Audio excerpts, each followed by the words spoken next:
The Wire is HBO's gritty and realistic depiction of the Baltimore drug scene, told from the viewpoint of both the cops and the criminals. It is considered by many to be the greatest television show ever made.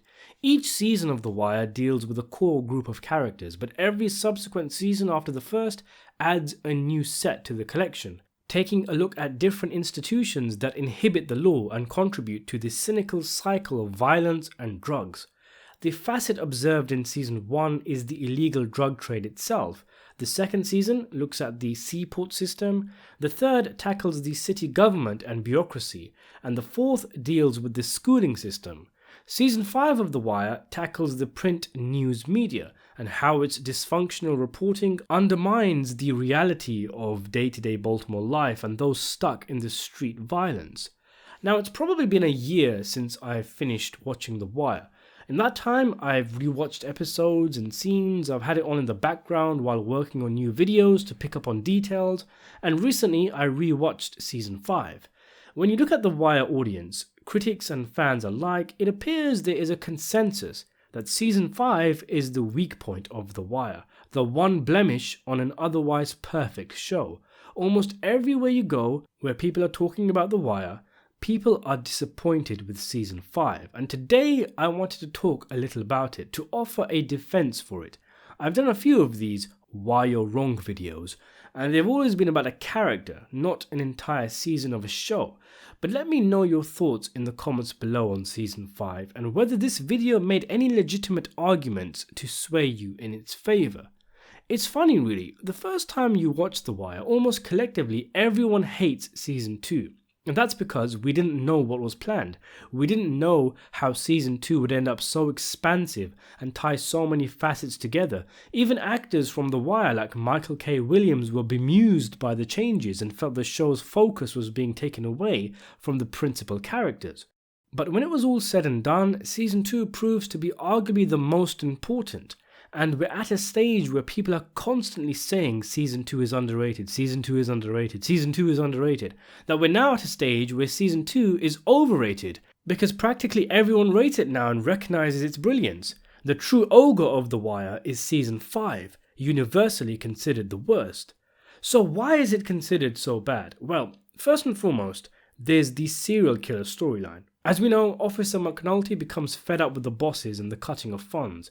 Back to his usual drunk self, he conducts a dastardly plan to stage dead bodies to make it look like there's a serial killer on the loose.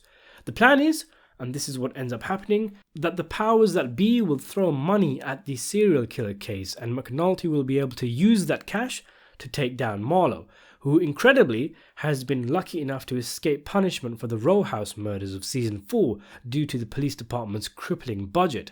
On top of this, the usually cool and level-headed Lester Freeman, who's butted heads with McNulty so many times in the past, actually goes along with it, and the duo go incredibly far in this lie, leading to a city-wide craze about the serial killer. The issue here is that for a show so grounded in realism, it feels very far-fetched as a principal storyline. It just goes beyond the realms of what you'd think would be possible. Jimmy's always been anti-authority, yeah, but even he surely wouldn't go this far, phoning up journalists and pretending to be a serial killer, putting bite marks on dead bodies. And Lester? Really? Mr. Cool himself being involved with all of this? And then there's the fact that McNulty never got caught in his shenanigans until very late in the game. In fact, he didn't get caught. Keema squealed on him. It's like a parody of The Wire, something McNulty and Lester might joke about doing, not something they'd actually go through with. It might work for a lesser show, but has no place in a prestige series like The Wire. There's also the addition of the journalism storyline, which while good, didn't have the depth and nuance of previous additions to The Wire, like Hamsterdam, Frank Sobotka's tragic tale, or The Boys of Summer of Season 4. Scott is a one-dimensional bad guy. Gus as a character is often criticised as being too much of a good guy, uncharacteristically flawless in his nature for a Wire character, and essentially being a surrogate for the Wire creator David Simon in his media days, as a proxy to vent all his frustrations working for the Sun. The characters are black and white, and to put it short, it just isn't that interesting. The writing in general seems a bit poorer in season 5. There's a lot of strange things that happen, like the Greek choosing to work with Marlowe over Proposition Joe. I have a separate video discussing this, which currently has almost 250,000 views and more than 800 comments, showing just how much of a talking point this scene is. Then there's Lester going along with McNulty, Prop Joe giving Marlowe a step-by-step guide on how to take over his racket, Clay Davis managing to finesse his way out of a jail sentence, and the convenient homeless killer at the end of the show who the cops can blame the killings on and end the serial killer chase. Not to mention other weird things like Marlowe seemingly having no problem with the fact that his lawyer, Levy, has Herc working for him, a cop who has a vendetta against Marlowe. Wouldn't he be paranoid with his information being around a guy like Herc who still has contacts in the police department? Just in general, it feels a bit too direct and narrow and not the usual expansive way The Wire works, with butterfly effects all over the show. Because the two main storylines concern fake issues and non-existent killers, there is another issue. It doesn't feel like there's a lot of stakes. There's an emptiness about the season because we're following a police chase and a journalist frenzy on a killer we know isn't real, so it doesn't have the same pull as previous seasons. If the writers wanted to tell a story about sensationalism in the media, maybe it would have worked better as a side plot rather than the main storyline. Also, it's short, given it's only 10 episodes, and perhaps 1 or 2 more episodes could have fleshed out the more one-dimensional characters like Scott. Let us feel his frustrations before he started making stuff up. And many feel Marlowe is a one-dimensional villain.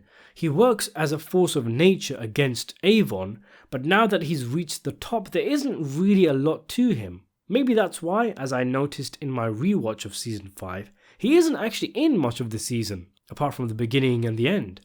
And I have to say, these are all valid complaints. In fact, I agree with many of them, but I do want season 5 to have its day in court. So, many of the apparent nonsensical decisions made by the writers can be explained. I won't go into the Greek choosing Marlowe here, as I have a whole video on that, but it does actually work.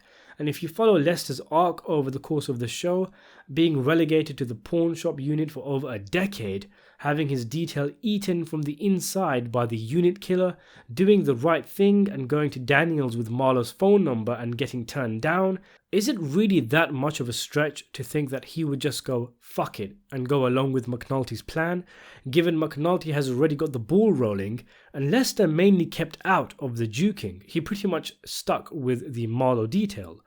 I agree, watching the cops go after a fake serial killer doesn't make for the most compelling television viewing, but thematically it works. That's the whole point of the season, the fact that you have to sensationalize to get things done. As Norman says, everybody's getting what they need behind some make-believe. Even when you have a medical issue and you have to talk to your doctor, you have to make it sound worse than it is to get an appointment. Here on YouTube, you have to make clickbait thumbnails to get in and amongst the crowded markets. It's everywhere, and perhaps no more apparent than in the print media. Believe me, here in the UK, the papers are terrible for sensationalism and blur the lines between sexing up a story and straight up lying. It's perhaps the most relevant storyline in today's age of fake news and post-truth news, highlighting the power of the media to shape narratives and for those narratives to become so ingrained into our lives. People might complain that McNulty's lie was too big to keep up, but one of the first words of the season is, "The bigger the lie, the more they believe." It's because the lie is so big that towards the end of the season, when McNulty is found out, so many people don't initially believe it.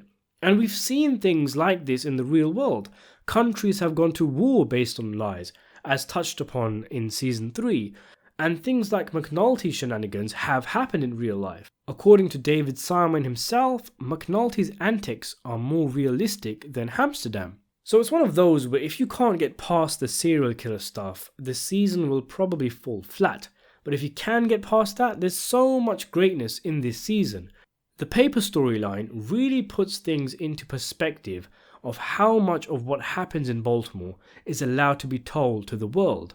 The fact that the death of perhaps the greatest character in the show, Omar, doesn't even get a mention in the papers, showing just how much effect these characters we love actually have on a macro level. In some ways, the journalist storyline is like a mini version of The Wire. Scott representing the ladder climbers like Rawls, the bosses representing the likes of Mayor Carcetti who aren't concerned with the truth and only want good stories or stats. Alba is like Daniels in that she tries to persevere and do the right thing but ends up quitting, and Gus is like McNulty or Lester, trying to make a difference but getting burned for it. At the very least, it's a relatable storyline for anyone who's worked in an office. The sensationalism stuff also works on a meta level, given The Wire was cancelled several times and Simon had to fight to keep the show alive. It's like he's saying through the show that he can't get funding for future seasons unless he sensationalizes and comes up with wild storylines instead of the usual realism of The Wire.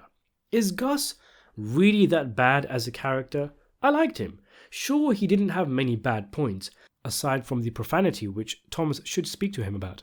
But aren't there quite a few one-dimensional characters in The Wire?